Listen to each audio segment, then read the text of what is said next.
Melissa Vivian Jefferson, known professionally as Lizzo, is an American rapper and singer. Born in Detroit, Michigan, she moved to Houston, Texas with her family at the age of 10. After college, she moved to Minnesota, where she began her recording career in hip-hop music. Prior to signing with Nice Life Recording Company and Atlantic Records, Lizzo released 2 studio albums, Lizzo Bangers and Big Girl Small World. Her first major label extended play, EP Coconut Oil, was released in 2016, and she received mainstream success with her 3rd studio album, 'Cause I Love You, I think it was called. And so the reason we're talking about Lizzo today is because she posted something on Instagram recently. It was about 2 weeks ago, which implied that she was quitting music.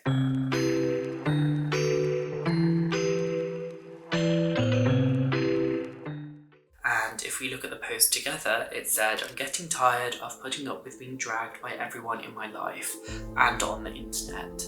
All I want is to make music and make people happy and help the world be a little better than how I found it.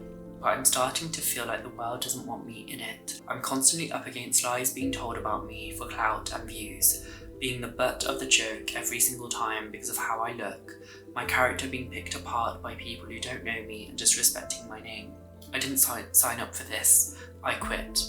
And then I think it was a week later, or less than a week later, she said something about how she doesn't quit music, but she quit, I think it's negativity or hate. And I think this tactic is quite typical of Lizzo. I think based on what I've seen from her in the media, it's not unusual to see Lizzo put something really, a massive statement out there, or say something really controversial, or do something really controversial, and then either backtrack or change her mind or explain what she really meant, even though the implication, to most people that would mean, oh, she's quitting music, but then later explains that she's not quitting music.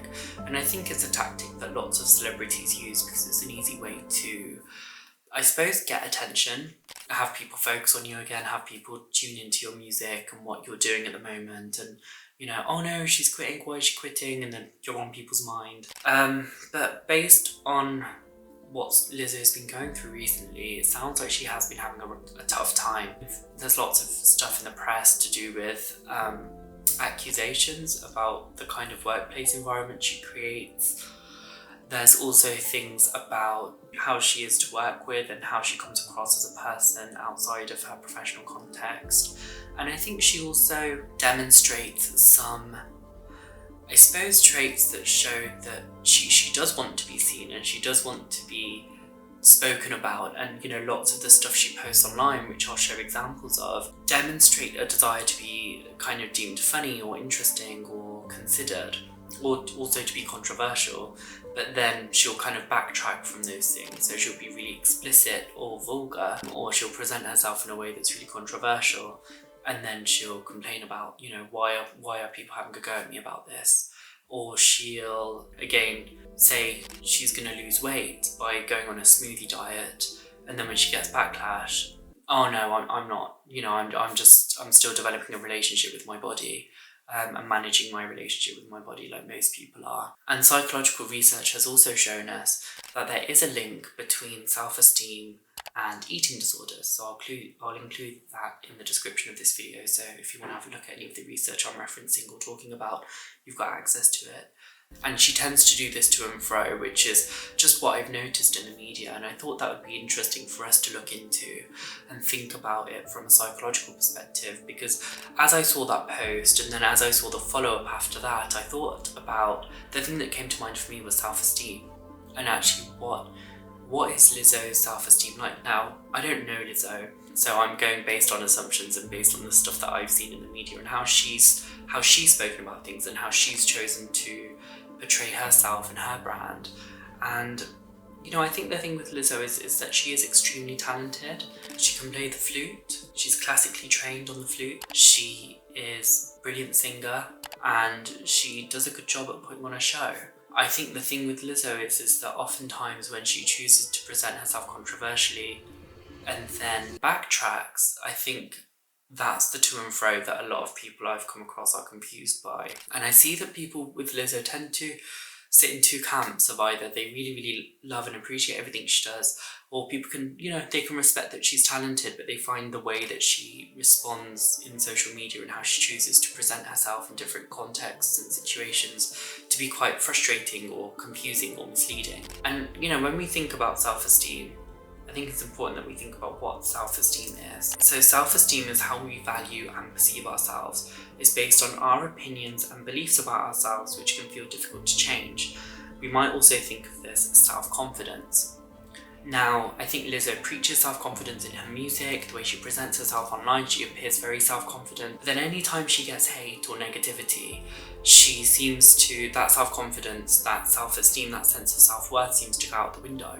And I think there's something we can learn from this about, how do we manage our self-esteem, what is self-esteem, and what can we do to manage our own emotions and stay true to ourselves and stay in touch with our self-esteem so it doesn't, kind of go out the window if we're met with criticism.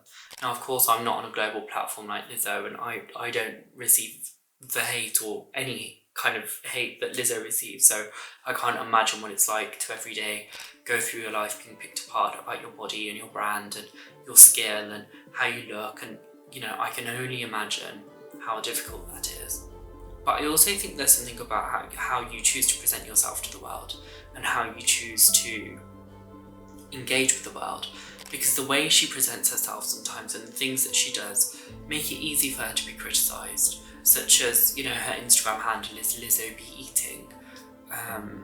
That sounds funny, that sounds comedic, that is up for, I suppose, conversation and potentially for people to make fun of it. I think there are things that we can think about in terms of how we can work on self-esteem and what we can learn from Lizzo in terms of how she puts out an idea about herself and who she is and then kind of retracts it or changes it or becomes really defensive about it.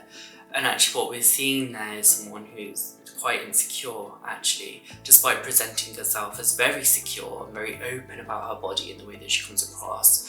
What I see when I see Lizzo's posts about the hate and her body and her relationship with food is someone who isn't actually very secure in themselves and is, on a journey maybe to try to come to terms with that, but I think she probably presents it in quite an extreme way and then backtracks and then becomes quite defensive and feels a bit argumentative. And I think if we think about self-esteem and what we can do to improve our self-esteem, here are some things that I had in mind. So I'm looking at the Mind website, and these are all things that I can vouch for. Like when I'm working with someone who's got low self-esteem and low self-confidence, I initially start with, when did you have self-confidence? Have you ever had self-confidence? And when you did, what did that look like? Or if you didn't have self-confidence, has there been a point in your life where you felt confident about something, anything that you can do? Whether it's something really, really small or something that you've accomplished. So is it, okay, well, I'm good at academia or school, so I can be confident about that, or I don't know, I'm good at art, so I'm going to do art, or I'm good at training my dog. Like, it could be anything. And I think it's about getting in touch with what you're good with already and thinking about how you can transfer that to other parts of your life, because in that way you're already building on what you have, you're already building on your skills and the parts of yourself that you know that you can feel confident in. Because when we feel insecure about something, it's almost like an open wound, whereas if we're not insecure, it's fine. So for example, if someone's insecure about their weight but they're not insecure about their intelligence, someone could say to that person, you're stupid, and it wouldn't mean anything, they'll just go, whatever, I don't really care. But they could say to that person, you're fat, and they may or may not be, and they can become really defensive and hurt by it. So it's about tapping into those things that you're already secure with, thinking about how you can transfer those skills to other parts of your life. Some other things to think about: get to know yourself. So for example, what makes you happy, what makes you value life. You might find it helpful to write this down, kind of think about different things that are useful for you, that are helpful to you in life, or that try to challenge the way you talk to yourself if you talk to yourself in a negative way. So I think the first thing with that is noticing when you're doing that, is thinking, checking, like tuning into your inner dialogue and thinking, how am I talking to myself? Like when you do something wrong, how do you respond to yourself in that moment? Do you say, I'm stupid, or oh, I'm such an idiot, I shouldn't have done that? Or do you say, oh, I made a mistake, I'm gonna try and improve it, or I'm going to try and change it, or it's okay to make mistakes? Or do you initially say, oh, I'm an idiot, and then correct yourself? No, I'm not an idiot, I just made a mistake. Like, that's how we improve that in a dialogue. If you have a negative in a dialogue, that can put us down and that can make us feel low. Whereas actually, if you tune into that and start shifting it and start building it to be more of a positive in a dialogue, then you'll start to build your self-esteem in a way that allows you to be compassionate with yourself rather than self-critical and putting yourself down. I think boundaries is such an important thing as well.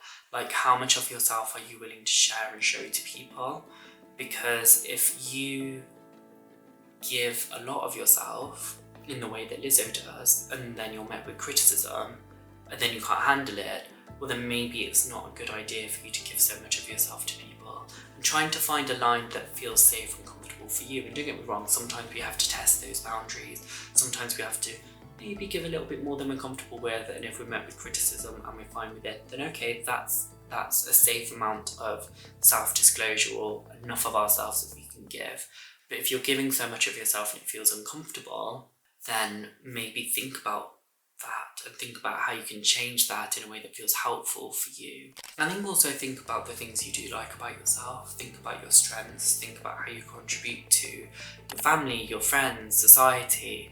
Do you go out of your way for your friends and your family? Or what, do you volunteer work? Do you do things in your life that maybe you haven't considered before? And I think sometimes it's about breaking down who we are in our day-to-day life and the things that we do every day and how that impacts our life. Because oftentimes it's really easy to get into a routine or be on autopilot and forget the meaning behind how we contribute to this world and how we contribute to the people that we engage with. I think also another important thing about building your self-esteem is building a support network. So talk to someone that you trust, focus on positive relationships, and think about how you can utilize those things and check things out. So if you're not sure about your boundaries or how much you're sharing about yourself, check in with someone. Do you have a best friend or a family member that you can trust, that you can say, hey, I'm thinking about posting this, but I'm not sure about it. What do you think? And having someone who can communicate to you in an honest but reliable way. I know I've definitely got people in my life where I can be like, I'm doing this thing, what do you think? And I will get a response, and sometimes I like the response, sometimes I don't like the response, but A, I asked, and B, it's important for me to then keep that in mind, to then think about how I feel in response to that. Oh, okay, well they gave me a bit of criticism, so if I'm met with a lot more criticism online, then it's probably not a good thing to post. Or actually, you know what, that wasn't so bad, that was fine. So I'm gonna post this, or I'm gonna upload this thing. And I think another thing sometimes that can help with self-esteem, I mean obviously I'm biased, so I'm gonna say this, is going to therapy and tapping into those things that impact your self-esteem and impact your sense of self-worth, and managing those things and thinking about the root cause of those things, so you can start thinking about those things differently, so it doesn't continue to impact you in the way that it does, so you can be more proactive in changing your inner dialogue and the way that you speak to yourself and how you choose to navigate the world in a way that feels safe and comfortable for you. So I'm going to include a link below that includes all of this information as well, so you can check back into it at a later date as well. If you like this video, if you like psychology, mental health, pop culture, and how it can all come together and what we can learn from pop culture from a psychological perspective, subscribe to this channel, and I'll see you in the next video. Thank you so much for watching. Goodbye.